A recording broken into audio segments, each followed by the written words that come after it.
शाळा कॉलेज मुलांसाठी भाषण. विषय मकर संक्रांती.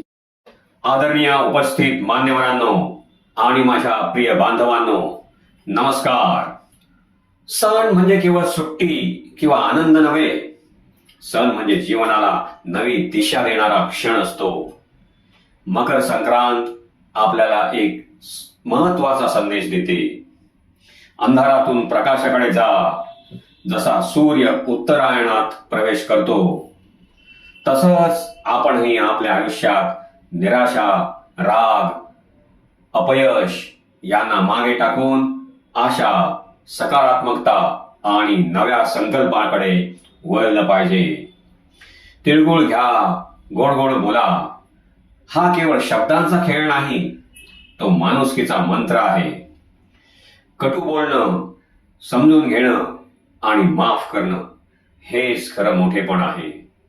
आजच्या दिवशी आपण एक संकल्प करूया, स्वतःला सुधारण्याचा, इतरांच्या उपयोगी पडण्याचा आणि प्रत्येक नवीन दिवसाला नवीन सुरुवात मानण्याचा. कारण प्रत्येक सण आपल्याला सांगतो बदल शक्य आहे आणि सुरुवात आजपासूनच करूया. धन्यवाद. मकर संक्रांतीच्या तुम्हाला अधिक शुभेच्छा.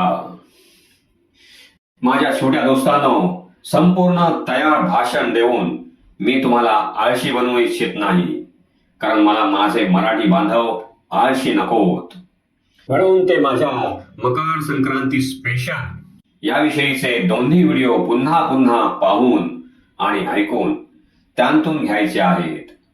खूप मटेरियल मिळेल. अगदी 1-2 तासाचंही भाषण तयार करू शकता.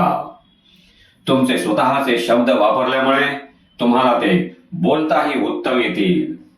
शिवाय पुन्हा पुन्हा ऐकल्यामुळे भाषण शैली कळेल. भाषण करताना कुठे थांबावे आणि कुठे पळावे तेही कळेल. तुम्ही त्यांच्या मदतीने मोठे भाषण तयार करून शाळा कॉलेजमध्ये भाषण देऊन चमकू शकता. माझ्या छोट्या दोस्तांनो, तुमचे भाषण कसे झाले याविषयी कमेंट करून कळवा. बेस्ट ऑफ लक. माझ्या बंधू भगिनींनो, हा व्हिडिओ शॉर्ट्स मध्ये सविस्तर देणे शक्य नाही. त्यासाठी ह्या व्हिडिओच्या खालून दुसऱ्या नावावर क्लिक करा. तुम्हाला संपूर्ण व्हिडिओ पाहता येईल.